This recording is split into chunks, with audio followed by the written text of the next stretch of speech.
Hello and welcome to Daily Reflection with Aneel Aranha.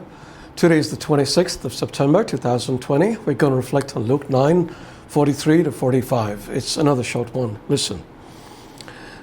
While everyone was amazed at all that Jesus was doing, he said to his disciples, "Let these words sink into your ears. The Son of Man is going to be betrayed into human hands."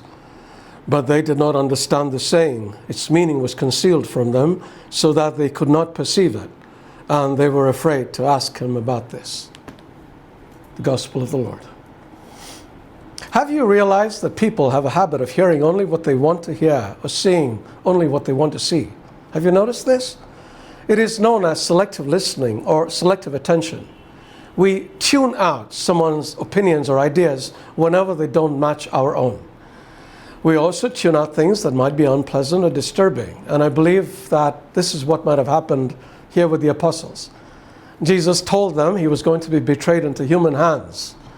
The thought was so horrifying, they blocked it out of their minds.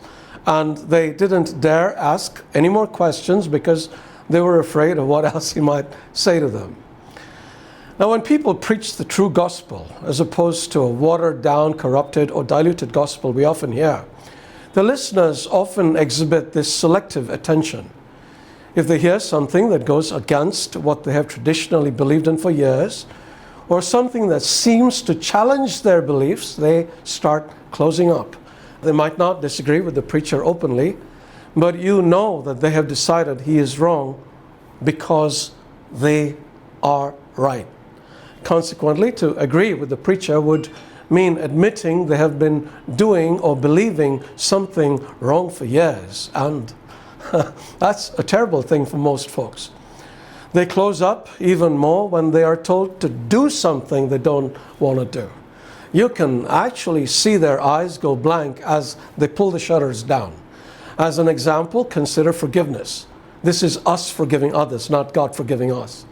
I have realized that a single sermon on forgiveness never does the job of getting people to forgive their offenders. They have to be told over and over and over again of the imperative need to forgive before they finally realize the importance of it. And even then, most people will not do it. Just consider this. Have you forgiven everybody yet? As another example, consider the cross. When Jesus told his apostles that he was going to be betrayed into human hands, they closed their minds because the implications were horrifying. If this was the fate that was going to befall him, then as his followers, it was going to be the same fate that would befall them. Crazy, no? Later on, Jesus would actually tell them that they would meet the same fate that he did. And I cannot even begin to imagine what went through their minds at that. But eventually, all of them accepted the cross. Now, we need to accept the cross too.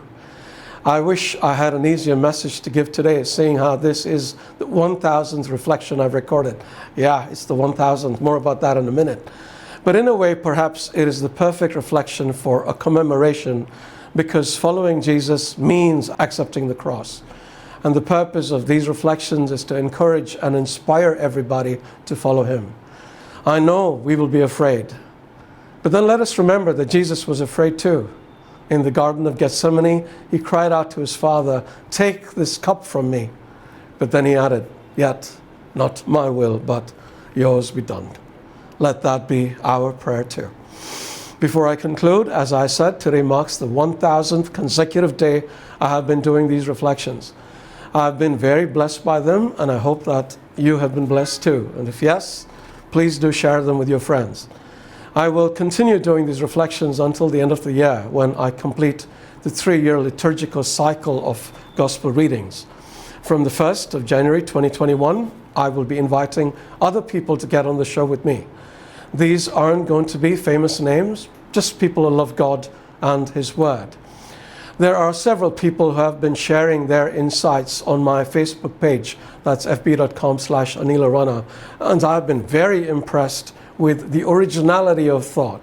If you would like to get on the show, then please start posting your own insights.